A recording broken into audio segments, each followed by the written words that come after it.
2029. Why not என்றன. Why not? Hindi மாநிலத்தை வெல்வது ஒன்றும் அத்தனை சிரமம் அல்ல. அரசியல் ஜோதிடர் தான் சொல்லணும். அப்போ இன்னொரு கணிப்பை எங்களுக்காக நீங்களே பண்ணி கொடுத்துறீங்களா? ஸோ அந்த ஒரு கணிப்பும் இவர்கிட்டே கேட்டலாம்னு நினைக்கிறேன். ஸோ என்ன ஒரு விஷயம் அது? 2029. ஒய் நாட் என்றன. Why not? எனது நண்பர் கடந்த வாரம் மகாராஷ்டிரா சென்று வந்தார்.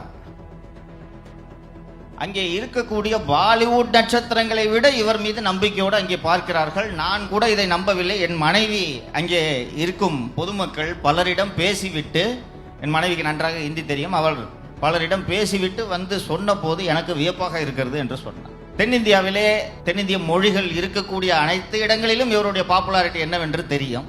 இந்தி மாநிலத்தை வெல்வது ஒன்றும் அத்தனை சிரமம் அல்ல. அதுபோக 15 ஆண்டுகளுக்கு பிறகு இதற்கு மேல் ஒரு பெரும் உயரத்தை பிஜேபி எட்டுவது என்பது சாத்தியம் அல்ல. அப்போது ஒரு மாற்று சக்தியை மக்கள் தேடுவார்கள். அப்போது தமிழக வெற்றி கழகம் இந்திய வெற்றி கழகமாக கூட மாறலாம், யாருக்கு தெரியும்.